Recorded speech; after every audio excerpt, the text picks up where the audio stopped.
My name is Irene Yolette. I'm 32 years old. 5 years ago, my sister destroyed my relationship with my parents using one lie. She told them I dropped out of medical school. She told them I was hiding things. She told them I had thrown my future away. And my parents believed every word. They blocked my number. They stopped answering my emails. They missed my graduation. They missed my wedding. For 5 years, I lived like I no longer existed to them. Then one night, my sister was rushed into my trauma bay bleeding to death. The hospital paged the chief trauma surgeon. Me. And when my mother looked up and saw my name stitched across my white coat, she grabbed my father's arm so hard it left bruises. That was the moment the truth finally came crashing down. But to understand why that moment mattered so much, you need to go back to the last time my father ever looked proud of me. Hartford, Connecticut. Fall of 2019. Our kitchen table. Growing up, there were 2 daughters in the Yolette family. My sister Monica was the favorite. Everyone knew it. Monica was beautiful, loud, charming, funny. She could walk into any room and own it within minutes. Parents loved her. Teachers loved her. Neighbors loved her. And my parents built their entire world around her. Dad worked at a manufacturing plant. Mom did bookkeeping. They cared deeply about appearances. And Monica always looked perfect. I was the quiet daughter. The one with books in her lap. The one who sat in corners at family parties reading biology textbooks while Monica made everyone laugh. I wasn't rebellious. I wasn't difficult. I was just invisible. There's a difference between being ignored sometimes and growing up feeling like nobody ever truly sees you. That was my childhood. In 8th grade, I made it to the state science fair. Only one student from our school qualified. Me. That same weekend, Monica had a community theater performance. Guess where my parents went? When I came home with 2nd place, Dad barely looked up from the television. "That's nice, Irene," he said. He never even asked what my project was about. After a while, I stopped expecting him to ask. So I focused on grades. On AP classes. On scholarships. I told myself that one day I'd accomplish something so big they'd finally have to notice me. And for one small moment, they did. The day I got accepted into Oregon Health and Science University's medical program changed everything. Dad opened the letter at the kitchen table. He read it twice. Then he looked at me. Really looked at me. "Oregon Health and Science," he said slowly. "That's a real medical school." Then came 5 words I'd waited my entire life to hear. "Maybe you'll make something of yourself." It wasn't warm. It wasn't loving. But from my father, it felt enormous. Mom spent the entire evening calling relatives. "Irene got into medical school," she kept saying. I'd never heard pride in her voice when she talked about me before.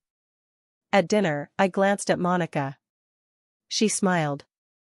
But her eyes didn't. At the time, I ignored it. Now I know that was the exact moment she realized the spotlight was moving away from her. And Monica could never survive that. After I moved to Oregon, she started calling constantly. She asked about my professors. My classes. My roommates. My schedule. She remembered every detail. I thought she finally cared about me. I thought maybe becoming a medical student had finally made me worthy of being her sister. I was wrong. I was feeding her information. Every weakness. Every fear. Every vulnerable moment. And she stored all of it away.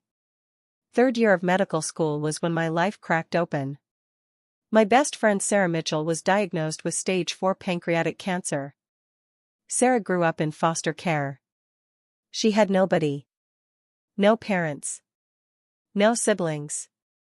No safety net. Just me. She had carried me through 1st year when I nearly collapsed from stress. When my parents ignored my calls because Monica was having a rough week, Sarah was the person who sat beside me on the floor and told me to keep going. So when she got sick, I couldn't walk away. I went to the dean. I explained everything. The school approved a formal leave of absence. 1 semester.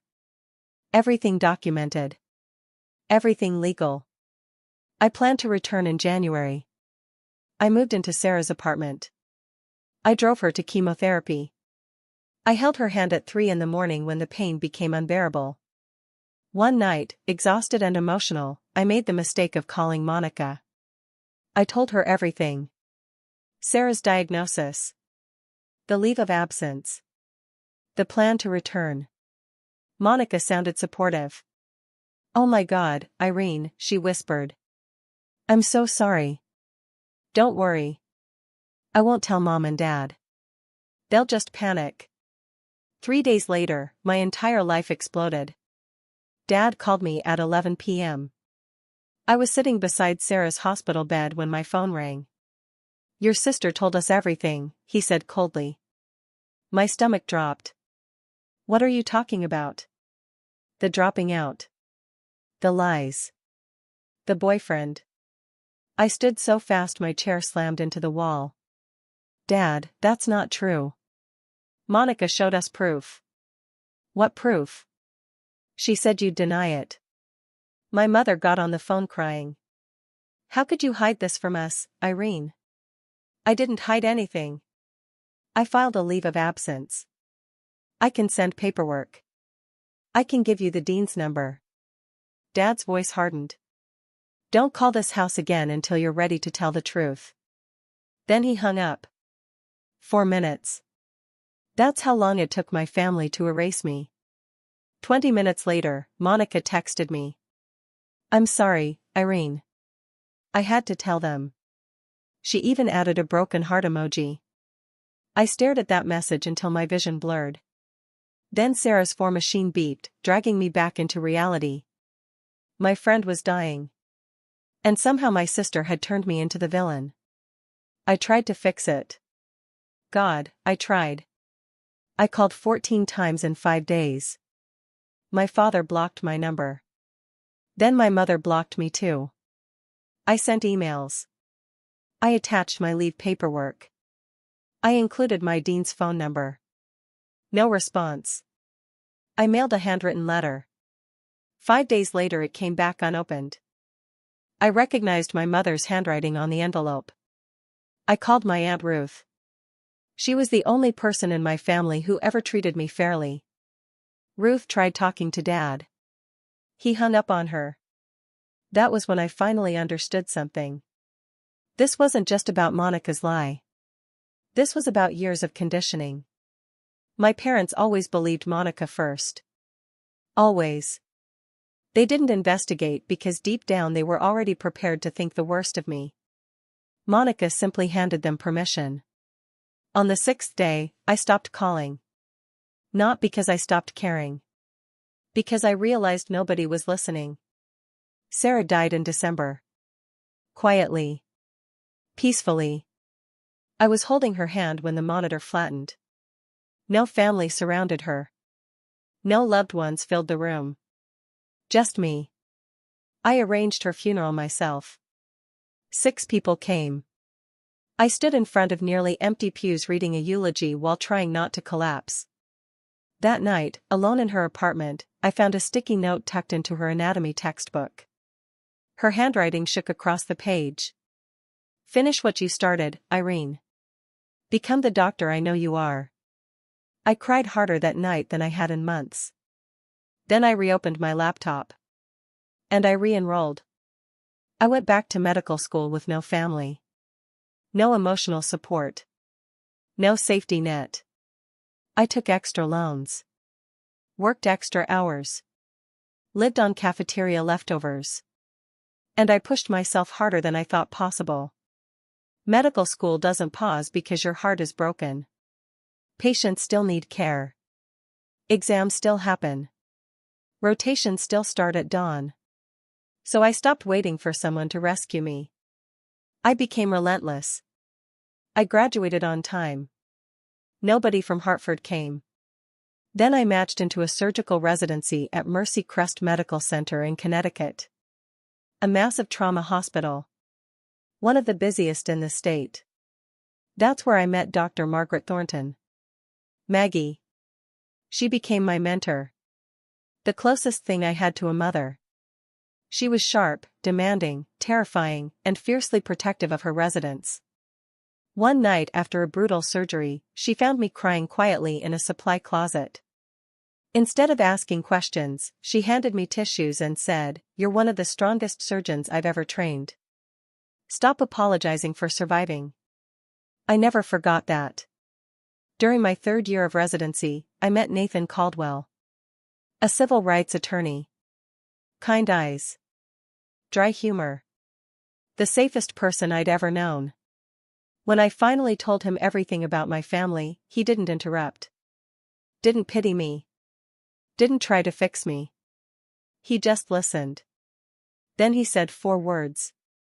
"You deserved better, Irene." I almost cried hearing that. Because nobody in my family had ever said it. We got married 2 years later. Small backyard wedding. 30 guests. Warm lights. October air. I mailed invitations to my parents. The envelope came back unopened. Again. Nathan's father walked me down the aisle instead. Aunt Ruth cried enough for all 3 of my missing family members. After the ceremony, Maggie handed me a sealed envelope. "Award nomination," she said. "You'll understand later." I tucked it away and moved on with my life. 5 years passed. I became chief of trauma surgery at Mercy Crest. I built a home. A marriage. A life that belonged entirely to me. But even when you heal, some wounds leave ghosts. Every Thanksgiving, I still noticed the empty seats. Every Christmas, I still wondered if my parents ever thought about me. Aunt Ruth stayed in contact. She gave me small updates. Monica got divorced. Mom and Dad were healthy. Nobody ever reached out. Then 1 week before everything changed, Ruth called sounding nervous. "Irene," she said carefully, "there's something you need to know about Monica." Before she could continue, my pager went off. Trauma activation. I told her I'd call back. I never got the chance. Because at that exact moment, Monica was driving down Interstate 91 toward a red light she would never stop for. The pager woke me at 3:07 a.m. Level 1 trauma. Female. Mid-30s. Severe abdominal injuries. I dressed fast. Drove through freezing rain. Ran through surgical possibilities in my head. I entered the trauma bay and grabbed the intake tablet. Then I saw the patient name. Monica Yolette. My body went completely still. For 2 seconds, I couldn't breathe. Then training took over. "Prep or 2, I ordered. The ambulance arrived seconds later. Monica looked terrible. Blood soaked through her shirt. Her skin was pale. Her breathing shallow. And behind the stretcher came my parents. Panicked. Terrified. Older. My father grabbed a nurse. "Where's the surgeon? Please help my daughter." The nurse glanced toward me. Her eyes widened slightly when she read my badge. I gave a tiny shake of my head.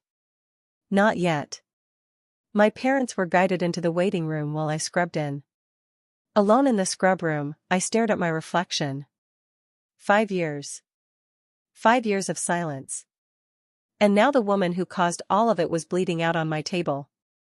Part of me wanted to walk away. Let another surgeon handle it.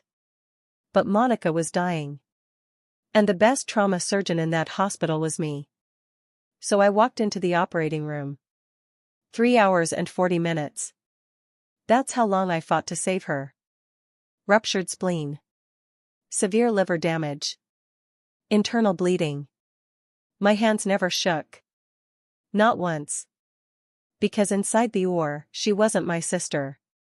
She was my patient. And patients don't deserve revenge. They deserve care. At 6:48 a.m., I placed the final stitch. Monica stabilized. Alive. Dr. Patel looked at me quietly. You want me to speak to the family?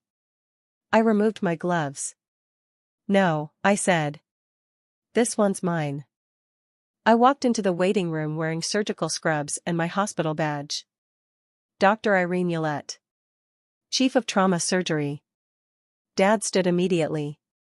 How is my daughter? Then he looked at my badge. And froze. Mom followed his gaze. Her face drained of color. 5 full seconds passed in silence. Then I spoke calmly. Mr. and Mrs. Ullette, your daughter survived surgery. She's stable in the ICU. Not Mom. Not Dad. Mr. and Mrs. Ullette. That hurt them. I could see it. Mom started crying instantly. Oh my God. Irene? She stepped toward me. I stepped back. Just half a step. But it felt enormous. Dad looked completely shattered. You're a doctor? I'm the chief of trauma surgery. But Monica said. What exactly did Monica say? His mouth opened. Closed. Opened again. Nothing came out. Mom whispered, we thought you dropped out. She told you I dropped out. She told you I disappeared. She told you I abandoned everyone. Tears streamed down Mom's face. She said you stopped calling. I called 14 times in 5 days. Dad stared at the floor. I emailed paperwork. I mailed letters. You sent one back unopened. The silence after that felt endless. Behind the glass partition, nurses watched quietly. Everyone understood something huge was happening. Dad finally spoke. This isn't the place for this. I looked him directly in the eyes. I just spent nearly 4 hours saving Monica's life. I think we're already past appropriate timing. He had no response. For the first time in my life, my father looked small. Then one of my nurses approached. The board wanted me to tell you congratulations, she said casually. Physician of the Year committee finalized their selection. Mom stared at me. Physician of the Year? It's just a hospital recognition. But the damage was done. My parents finally saw the truth standing directly in front of them. Not a failure. Not a liar. A surgeon. A leader. Someone they abandoned. I turned to leave. Then I heard my mother whisper behind me. Jerry, what have we done? Hours later, Monica woke up. I entered her ICU room for a routine check. She looked confused until she read my badge. Then terror spread across her face. You're a doctor, she whispered. I'm your surgeon. She stared at me, trying to process everything. Then came the calculation. That familiar look. She was already searching for a new angle. I can explain, she whispered. You need to explain it to them, I said, nodding toward the hallway where our parents stood. Then I walked out. What happened next spread through the ICU within an hour. Monica cried. Played the victim. Claimed she was trying to protect everyone. But Dad finally started asking questions. Real questions. And once the truth started cracking open, everything collapsed fast. Then Aunt Ruth arrived. Prepared. She carried screenshots. Emails. Proof. Every document I had sent over the years. She showed my parents the leave paperwork. My residency graduation photo. My old emails begging them to listen. Then she read one of Monica's text messages aloud. Don't tell Mom and Dad about Irene's residency. They're finally at peace. The room went silent. Mom sat there reading my emails one after another. At one point she covered her mouth and started shaking. Dad turned toward the window. Ruth later told me it was the first time she'd ever seen him cry. Not at funerals. Not during financial disasters. Never. But he cried that day. Because the truth finally cornered him. That afternoon, I returned to Monica's room. My parents stood when I entered. Mom looked completely broken. "Irene, I'm so sorry." I held up a hand. "I believe you're sorry. But sorry is a beginning. Not an ending." Dad swallowed hard. "We want to fix this." "You need to understand something first," I said quietly. "I'm not the same girl you abandoned 5 years ago. I built a life without you. If you want to be part of it now, it happens on my terms." Dad nodded slowly. Not arguing. Not defending himself. Just listening. That alone felt unreal. I looked at Monica.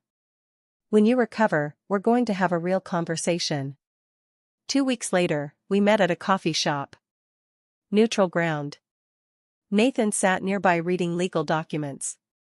Monica looked exhausted. Smaller somehow. For the first time in her life, she looked unsure of herself. I didn't waste time. "Why?" She stared into her coffee. Then finally answered. "Because you were becoming everything I wasn't." I sat quietly. "That's the first honest thing you've said in years."